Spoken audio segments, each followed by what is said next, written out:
Hi friends, ಎಂದಿನಂತೆ ಎಲ್ಲರಿಗೂ ನಮಸ್ಕಾರ. KR ಚಾನಲ್ಗೆ ಸ್ವಾಗತ. ನಾನು ನಿಮ್ಮ ರೂಪ. ಮೊನ್ನೆ ಮಂತ್ರಾಲಯಕ್ಕೆ ಹೋಗಿದ್ವಿ. ಅಲ್ಲಿಂದ ಬರ್ತಾ ನಮ್ಮ ಅಣ್ಣಂದಿರ ಮನೆ ಹೊಸಪೇಟೆಯಲ್ಲಿತ್ತು. ಹೊಸಪೇಟೆ ಮನೆ ಅಂಗಳದಲ್ಲಿ ದೊಡ್ಡ ಹುಣಸೆ ಮರ ಇತ್ತು. ಹುಣಸೆಕಾಯಂತೂ ಹೇರಳವಾಗಿ ಆಗಿತ್ತು.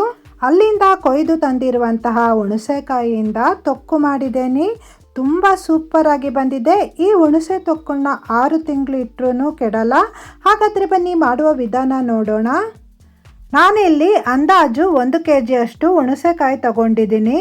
ಹುಣಸೆಕಾಯಿ ಕ್ಲೀನಾಗಿ ತೊಳೆದು ನಾರು ತೆಗೆದು ಒರೆಸಿ 1 ಗಂಟೆ ಹೊತ್ತು ಬಿಸಿಲಲ್ಲಿಟ್ಟರೆ ತುಂಬಾ ಒಳ್ಳೆಯದು. ಈ ಹುಣಸೆ ತೊಕ್ಕು ಹೀಗೆ ಮಾಡೋದ್ರಿಂದ ಇದು ಬೇಗ ಕೆಡಲ್ಲ.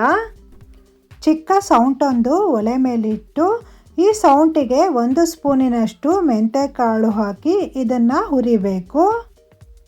ಸ್ಟವನ್ನು ಸಣ್ಣ ಉರಿಯಲ್ಲಿ ಇಟ್ಕೊಂಡು ಇದನ್ನು ಹುರಿಯಿರಿ. ನೋಡಿ, ಈ ರೀತಿ ಕೆಂಪಗಾದ ನಂತರ ಸ್ಟವ್ ಆಫ್ ಮಾಡಿ ಇದು ತಣ್ಣಗಾಗೋಕ್ಕೆ ಬಿಡಿ.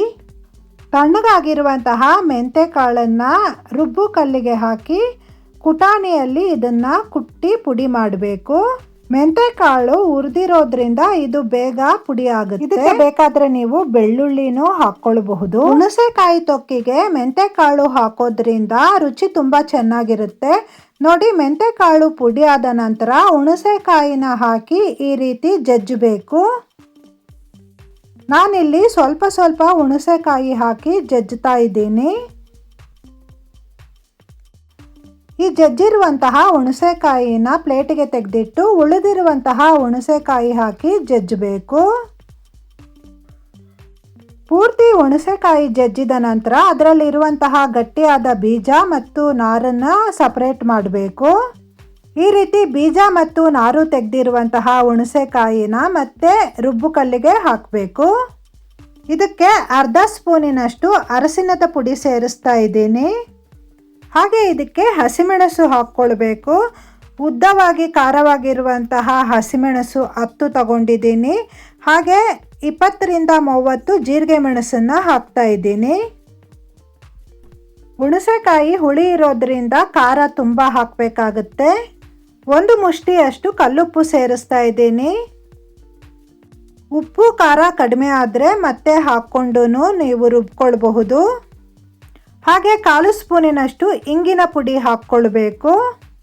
ಈಗ ಎಲ್ಲ ಪದಾರ್ಥಗಳನ್ನು ಚೆನ್ನಾಗಿ ನೈಸ್ ಆಗುವ ತನಕ ರುಬ್ಬಬೇಕು.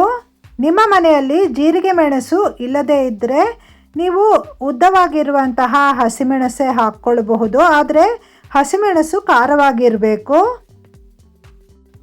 ಹುಣಸೆಕಾಯಿ ತೊಕ್ಕು ಮಾಡಬೇಕಾದ್ರೆ ಹಸಿಮೆಣಸಲ್ಲಿ ನೀರಿನ ಪಸೆ ಇರಬಾರ್ದು, ರುಬ್ಬು ಕಲ್ಲಲ್ಲಿ ನೀರಿನ ಪಸೆ ಇರಬಾರ್ದು, ಹಾಗೆ ಕೈಯಲ್ಲಿ ನೀರಿನ ಪಸೆ ಇರಬಾರ್ದು. ಈ ರೀತಿ ಜಾಗ್ರತೆ ಮಾಡಿ ತೊಕ್ಕು ಮಾಡೋದ್ರಿಂದ ತೊಕ್ಕು ತುಂಬ ದಿನ ಬಾಳಿಕೆ ಬರುತ್ತೆ. ನೋಡಿ, ತೊಕ್ಕು ನೈಸ್ ಆಗಿದೆ. ಇದನ್ನು ಈಗ ತೆಗಿಬಹುದು. ಹುಣಸೆಕಾಯಿ ತುಂಬ ಬೆಳೆದಿರಬಾರ್ದು, ಎಳತ್ತಾಗಿರಬೇಕು. ಹುಣಸೆಕಾಯಿ ಎಳುತ್ತಾಗಿದ್ದರೆ ತೊಕ್ಕು ತುಂಬ ರುಚಿಯಾಗಿ ಬರುತ್ತೆ. ನಿಮಗೆ ಕೈಯಲ್ಲಿ ರುಬ್ಬೋಕ್ಕಾಗಿಲ್ಲ ಅಂದರೆ ಮಿಕ್ಸಿ ಜಾರಿಗೆ ಬೇಕಾದರೂ ಹಾಕಿ ರುಬ್ಬಬಹುದು. ಫಸ್ಟು ಇದನ್ನು ಜಜ್ಜಿ ಮತ್ತೆ ಮಿಕ್ಸಿ ಜಾರಿಗೆ ಹಾಕಿ ರುಬ್ಕೊಳ್ಬೇಕಾಗುತ್ತೆ. ಆದರೆ ರುಬ್ಬು ಕಲ್ಲಿನಲ್ಲಿ ರುಬ್ಬಿದ್ರೆ ಇದು ತುಂಬ ದಿನ ಬಾಳಿಕೆ ಬರುತ್ತೆ. ಇದಕ್ಕೆ ಒಗ್ಗರಣೆ ಕೊಡ್ತಿದ್ದೀನಿ. ಒಗ್ಗರಣೆಗೆ ನಾನು 1 ಸ್ಪೂನಿನಷ್ಟು ಎಣ್ಣೆ ಹಾಕಿ 1 ಸ್ಪೂನಿನಷ್ಟು ಸಾಸಿವೆ ಹಾಕಿ ಒಗ್ಗರಣೆ ಮಾಡಿದ್ದೀನಿ. ಆ ಒಗ್ಗರಣೆನ ಇದಕ್ಕೆ ಹಾಕಿ ಮಿಕ್ಸ್ ಮಾಡಿದ್ದೀನಿ. ಈ ಒಗ್ಗರಣೆ ತಣ್ಣಗಾಗಿರಬೇಕು. ತೊಕ್ಕು ಕಂಪ್ಲೀಟ್ ಆಗಿ ತಣ್ಣಗಾದ ನಂತರ ಬಾಟಲ್ ಅಥವಾ ಜಾಡಿಗೆ ಹಾಕ್ಕೊಂಡು ಗಾಳಿ ಹೋಗದಂತೆ ಮುಚ್ಚಿಡಬೇಕು.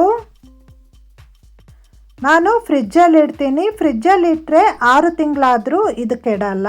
ಇದು ಅನ್ನಕ್ಕೂ ತಿಂಡಿಗಳಿಗೂ ಸಖತ್ತಾಗಿರುತ್ತೆ. ಬಿಸಿ ಬಿಸಿ ಅನ್ನಕ್ಕೆ ತೊಕ್ಕು ಹಾಕ್ಕೊಂಡು 1 ಸ್ಪೂನಿನಷ್ಟು ಎಣ್ಣೆ ಅಥವಾ ತುಪ್ಪ ಹಾಕ್ಕೊಂಡು ಮಿಕ್ಸ್ ಮಾಡಿ ತಿಂತಾ ಇದ್ದರೆ ಸಖತ್ ರುಚಿಯಾಗಿರುತ್ತೆ. ಮಧ್ಯದಲ್ಲಿ ಈರುಳ್ಳಿ ಕಚ್ಕೊಂಡ್ರೆ ಅಂತೂ ಸೂಪರ್ ಆಗಿರುತ್ತೆ.